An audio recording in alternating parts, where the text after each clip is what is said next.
working together and coming together. Now, we can't do it in a phony way, in an artificial way that pretends that differences don't exist. But I'm talking about in a deeper way. A deeper way that acknowledges the strength of what makes this city so strong and great. I'm talking about a strength that binds us in the face of our unique perspectives. All of us in this room today, all of us in this room today are the product of our own stories. And each and every one of us has a story to not only tell, but lift up. And all of us in this room have the ability to take action, to be the courageous men and women who came before us. And that means right now, we get to write the story of our children's and our grandchildren's futures. And we get to do that together. And what will that story say? What will it say? That Chicago, with its sturdy shoulders and its diverse economy and the legacy of all of our generosity, is too afraid to stand up? Is that what our story will say? Go to sleep unhoused, and too few families know the security of owning their own home.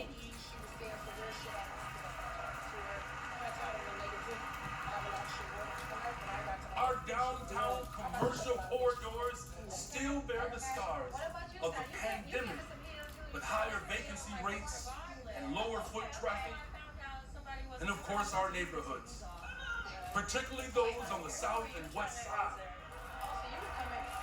have still not tasted the fruits of the investments that they demand and deserve.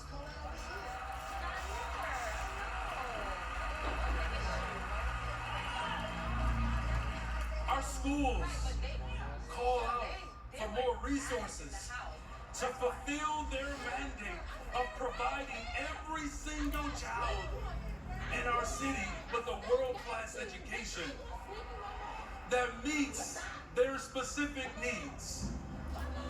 And despite the trauma these challenges produce, too few can rely on the consistent access to mental health care that they desperately need.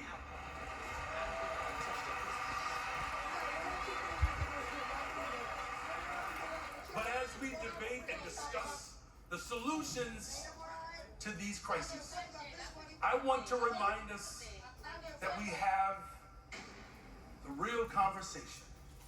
And that conversation is about the soul of Chicago. It's alive.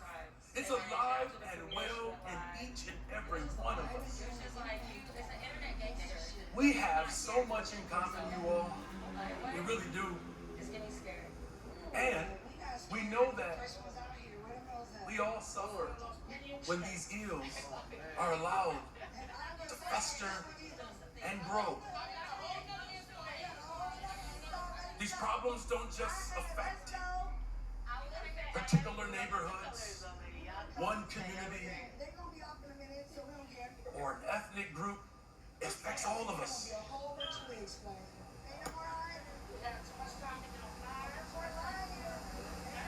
You know, the tears of Adam Toledo, his parents, the tears of Adam Toledo's parents are made of the same sorrow as the parents of Officer Preston's parents.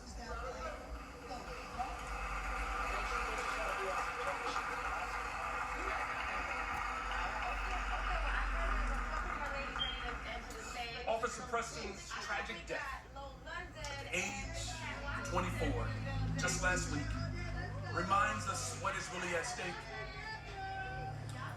When we talk about the future of Chicago, we have to be very clear about what's at stake.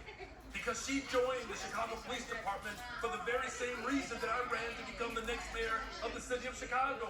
She believed that through public service, she could be a conduit for justice. To the family of Officer Preston, my heart is with you, and know he will be with you every step of the way. Thank you for sharing your extraordinary daughter with the city of Chicago.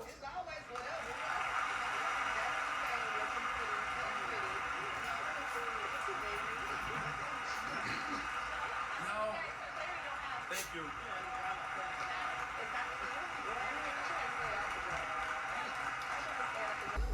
As our neighborhoods across this city, all 77 neighborhoods, that's the story. It's our neighborhoods.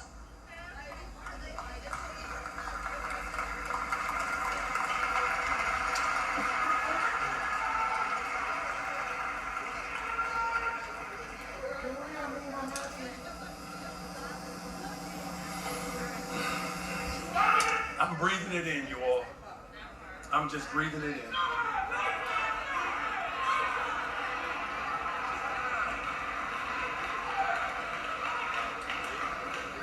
And so again, I'll repeat it again. We don't want our story to be that Chicago became so traumatized by violence and despair that our residents felt no other choice but to leave.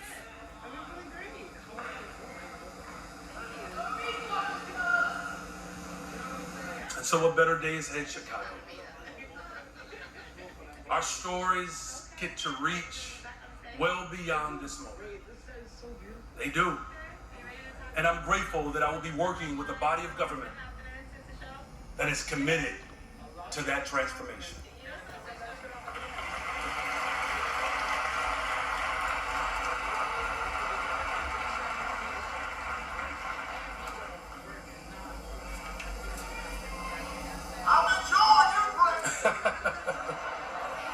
But here's the thing, no, it won't be.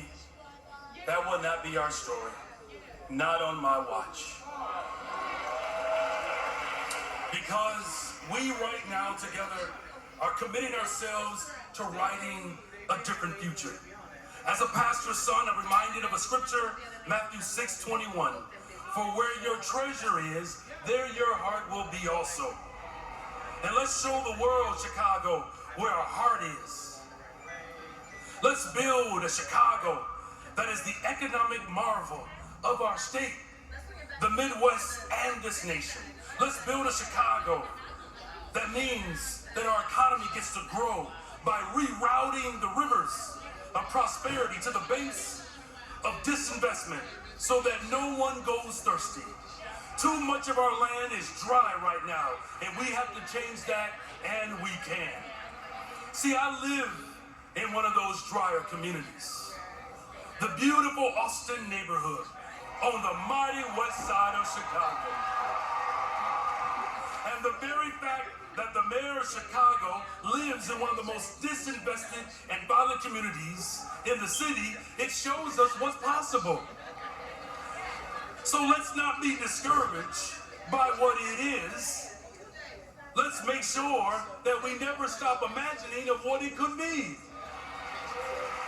So we'll create a Chicago where the big development projects get done.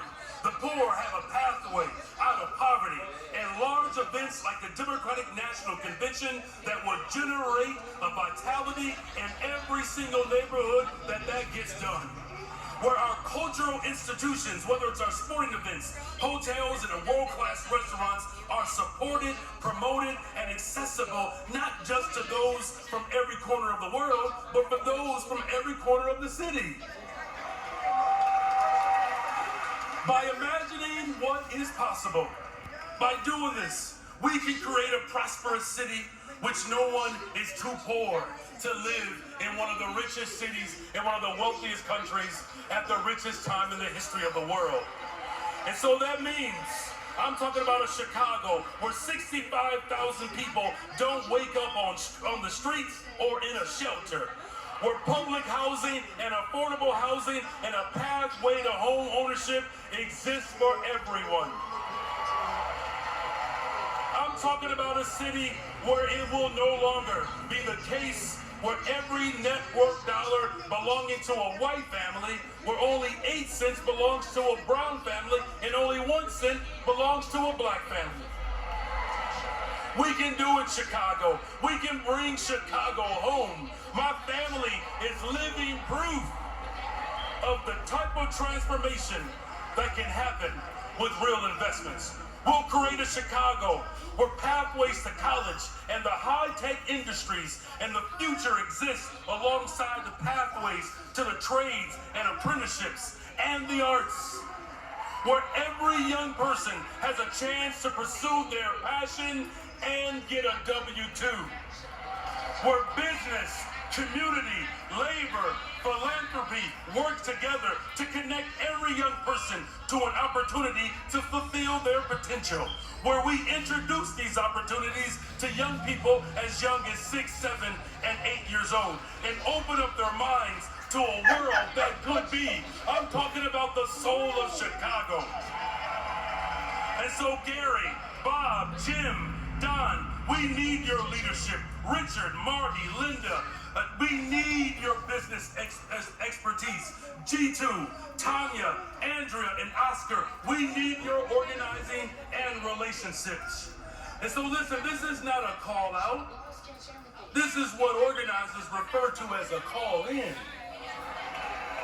And I'm talking about calling in the wisdom of the soul of Chicago, calling in the compassion of the soul of Chicago, calling in the expertise. I'm talking about calling in every single person in the city of Chicago to build a city that works for everyone.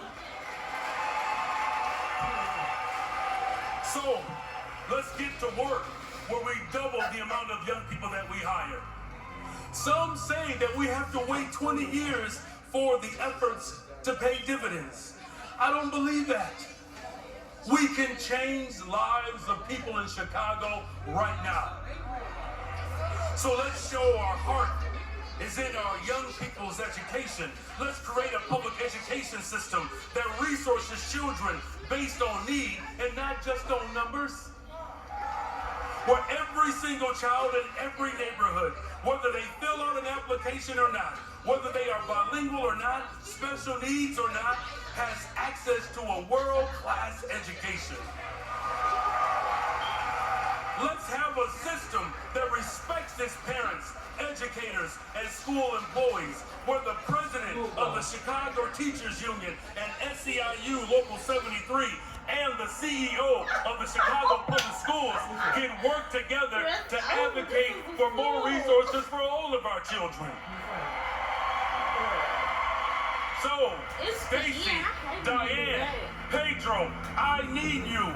We can do this together. Tony and Juan, let's do the same thing for city colleges, which should be a gateway to opportunity for all of our neighborhoods. And so, while we're at it, let's work together to make sure that there is child care for all for every single person in the city of Chicago.